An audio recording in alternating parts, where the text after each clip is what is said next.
how does Australia view the Indian community there? What is their role there, and how intermingling happens? Okay, before Modi, there was one perception. Okay. We won't go far with it. It was a very poor perception, but that wasn't not just Australia. That was the whole world, and that's a fact.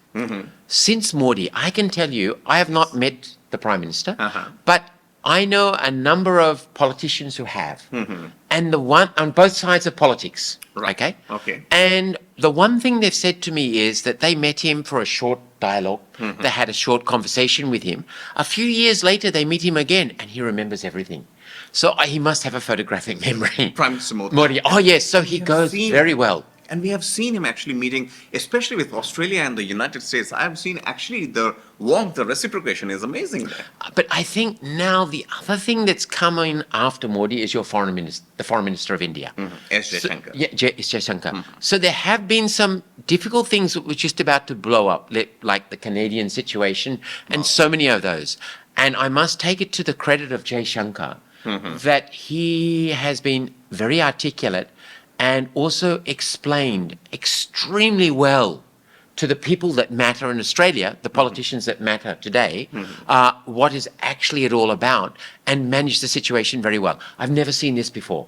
Okay. Normally, India has been extremely slow in its foreign policy. But this time the aggression part is also there. It's not just the aggression, it's the articulation of the point of view and why India takes a certain point of view and what are the concerns of India. So Jaishankar has done that brilliantly. Right.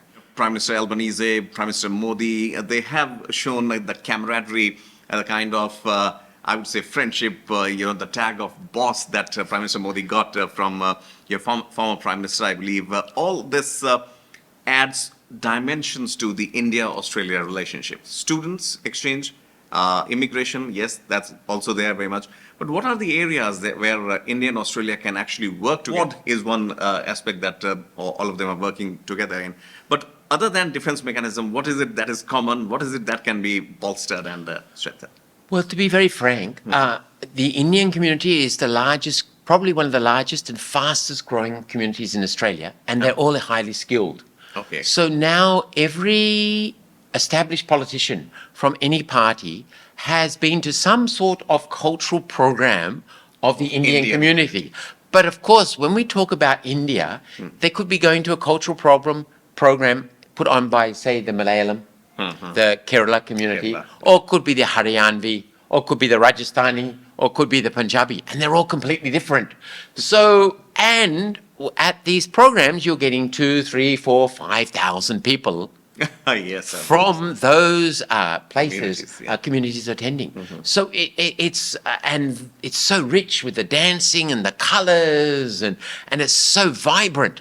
So they're all being. But what's also very interesting is if we go back in history, the Labour Party, who's now in government, and Albanese is the Prime Minister, they really got it wrong with India when they were trying to favour China. This time, I have to give him credit, they realised that they quickly had to improve ties, and I think they've done a really good job in their connections.